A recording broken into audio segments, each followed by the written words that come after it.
Sits on the House Judiciary Committee, and he joins us now.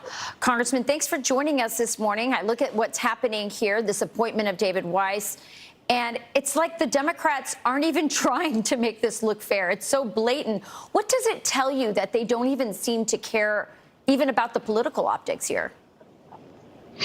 It is blatant, Rachel, and we're all scratching our heads here. They're not hiding the ball anymore. We have good reason not to trust Mr. Weiss. Now, remember that over the course of about 5 weeks this summer, he changed his story 3 different times. First, he said he had all the power he needed for indictment and everything else he was working on, and didn't need special counsel designation. A couple of weeks later, to fit Merrick Garland's narrative, he changed that tune and said, oh, no, please do. Then he changed his story again. It's back and forth. Remember, he's the one that negotiated the sweetheart deal to try to whitewash Hunter Biden's felony tax evasion and gun charges. This is someone who is in on it. We see, and the American people see, that there's a cover-up going on here. Merrick Garland's Department of Justice is guilty in this, and appointing Mr. Weiss does nothing but help fuel that fire. Yeah. I mean, he's proven over many years his loyalty to the Biden family. It's very clear why they've done this. But now the House investigation continues into Joe Biden. But now with this move in appointing Weiss as the special counsel here, does this in any way push more momentum towards impeachment? Well, listen, Rachel, impeachment is a very important and very serious power of the Congress. Next to declaring war, I think it's probably the biggest power that we have. And so we don't wield that for political purposes. Remember, we all argued 1,000 times during the sham impeachments of Donald Trump that it should not be used for that purpose. So what you're seeing, to the frustration of some of our supporters and people in the base, is a slow and methodical building of the evidence. We are performing our constitutional responsibility. But yes, at some point, as Speaker McCarthy said before we left for the district work period, an impeachment inquiry is called for here. It does look that way, and I believe that it is, Rachel. And if we do that, it gives us enhanced subpoena powers and discovery powers. We can move this thing forward. Really quick, because I do want to get to our second topic, is what happened here with this appointment in any way going to thwart your ability to investigate, in order to maybe pursue this impeachment?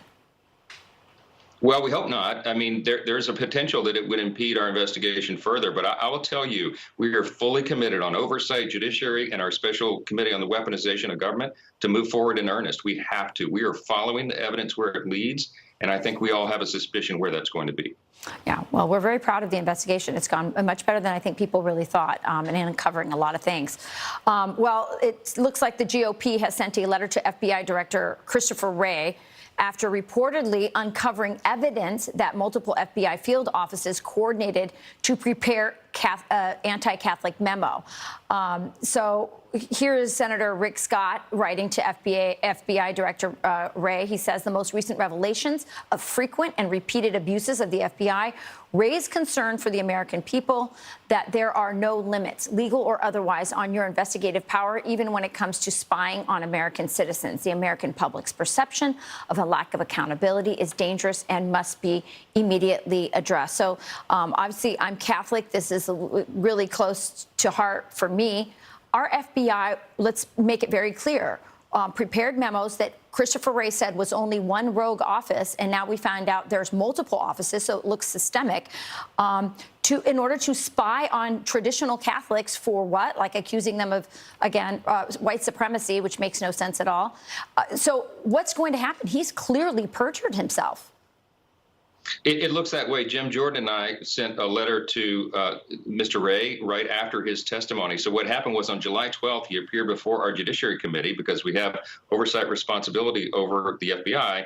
And he told us very clearly and emphatically there was only a single office involved in that infamous memo that, as you said, Rachel, targeted traditional Catholics as potential violent extremists and domestic terrorists. It's unbelievable, just because of our religious beliefs, right? And so he perjured himself. He either perjured himself because now we know it involved multiple offices, or he's lost control of the Bureau. And I think either one of those scenarios is alarming. And I think Director Wray has a real problem, and I think Congress has a real problem with him.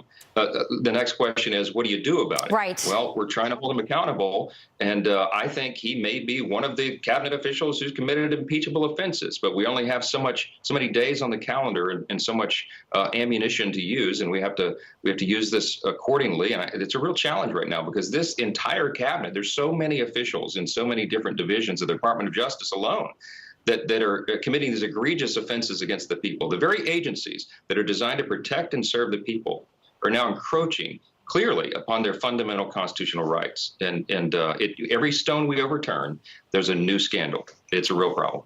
Yeah, it sounds like that's the point, though. Just so many things overwhelm the system, overwhelm the congressional calendar and their ability to investigate everything, and then they get away with it. This is a serious issue. We're going to continue to follow it. I hope we get lists. Who are the people on these, the Catholics on these FBI lists? I wonder if I'm on it. We need to get to the bottom of this. Has massive implications for anybody of faith. So thank you for continuing to investigate. Thanks, Rachel. All right. Thank you, Congressman.